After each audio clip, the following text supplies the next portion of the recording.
What if my church isn't open to doing Pure Desire groups or any kind of recovery ministry? Should I leave my church? Is it even okay to leave my church? And what steps should I take if I find myself in this situation? Well, I think your heart is always important. Pray and ask Yeah. God if you can be part of the answer Hmm. instead of part of the problem.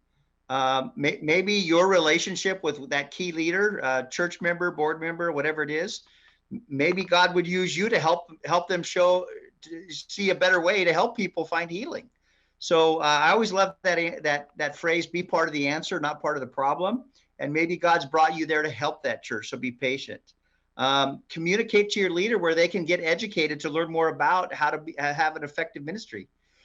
For us, we had the heart to do it, but it was a guy named Joe McCarthy that went through Celebrate Recovery that said to me, "Rodney, would you come get educated about a ministry called Pure Desire with Ted and Diane Roberts?" And that invitation is how Pure Desire got started at our church in Coeur d'Alene, Idaho. It was through an individual educating and inviting a pastor to come. And what a great opportunity to invite your pastor to come to our summit, September 15 and 16 in the Troutdale area, and say, "Pastor, there's a ministry. They do a great job in helping churches.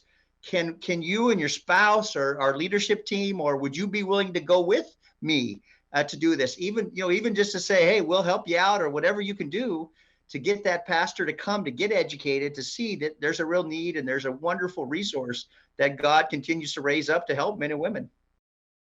I totally agree with what Rodney has to say there. I think I've heard both. I've heard of the couple that said, we approached our church, we prayed, we tried, and we just felt there was a closed door, and God led us to this other church, and they talk about the way they're thriving, they're helping with groups there. It's been amazing, and I celebrate that. And I've heard the other story where a couple said, we felt called to stay, and we prayed, and we watched, and we waited, and God, maybe over a course of years, God did something. A new leader came in, or there was something that happened that created openness in the church, and then the church was like, oh, we remember, so-and-so talked to us about this, and let's approach them, and they got to see that happen. And so I don't think there's a right answer or a wrong answer, but it really comes down to what is the Spirit of God leading you into. And if you are in a place where you're like, my church is just totally closed to it, and I'm praying for them, I feel called to stay, it is okay, in my opinion, that you're also helping lead groups at another church. That doesn't mean you're leaving your church. It just means that there is a passion you have to help others in an area that God has helped you. It's the 2 Corinthians 1. I'm comforting others with the same comfort God has given to me.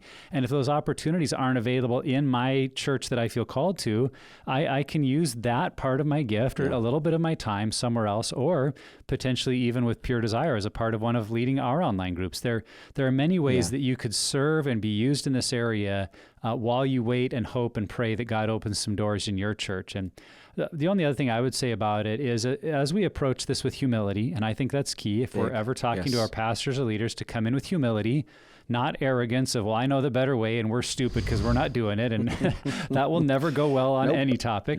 But if some humility, we come in kind of to seek to discern and understand, asking the question of, could you help me understand why we're not open to this? Why this is a no? Maybe it's simply an issue of they're feeling overwhelmed and too busy. Maybe it's a lack of awareness. Maybe they've had a misperception of what Pure Desire does or stands for.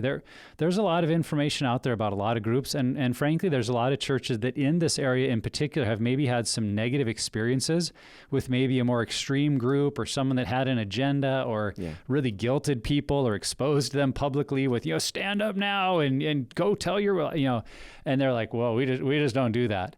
And if we could discover that, like, that's really good to know. Would it be okay if I shared that I think this is a really different approach? This is a different way, because if we just take no and assume we know why, we may be missing an opportunity. So I think in humility, trying to discern why they're resistant will help be part of the answer to your question. Because if you do get, well, that's just not something our church ever does, will do, or believes in, and not here, well, now you've got some clarity on, okay, if I choose to stay, what kind of environment am I staying in and why? And so, I think just asking good questions in humility. Totally. And I think, everyone, it seems like, who's been through a Pure Desire group that I've talked to or been in recovery, like, has some level of frustration with how their church addresses it or doesn't address it. And now there are those outlier churches that are crushing it and doing an excellent job. And we're so thankful for that.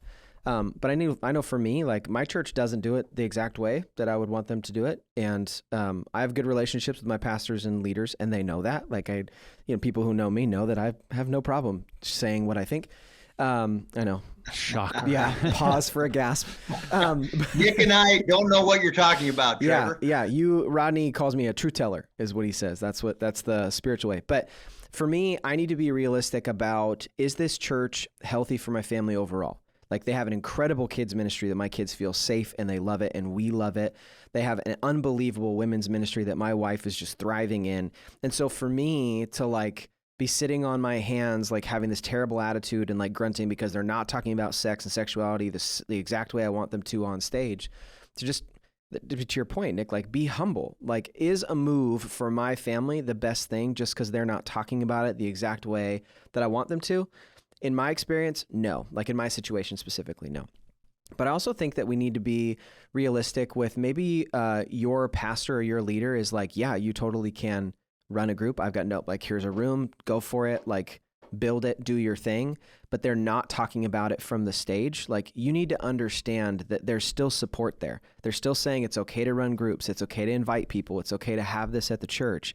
But just because they're not ready to like shout it from the rooftops from the stage doesn't mean that it's like, oh, okay, we can't go here and bail out. So I think that tied with that, I would say just be patient. This is one of the things, and Rodney knows this, Nick, I know you know this too from you guys' experience being pastors in a church, that over time, the amount of groups that can grow and build is crazy. The amount of impact that God can do over years versus you've had a conversation 6 months ago and nothing has happened yet. It's like, well, give it some time. So I think be realistic and be patient are my encouragements. Yeah. Play the long game, you would say. Play the long game, That's right? Yeah, we tend to sure. underestimate what we can do in 5 years, but overestimate what we can do in one. Yeah. Cool. As a pastor, I appreciate both of you guys talking about humility, because humility looks good on everybody. And so coming to your leader with humility, and I think that's a good indicator.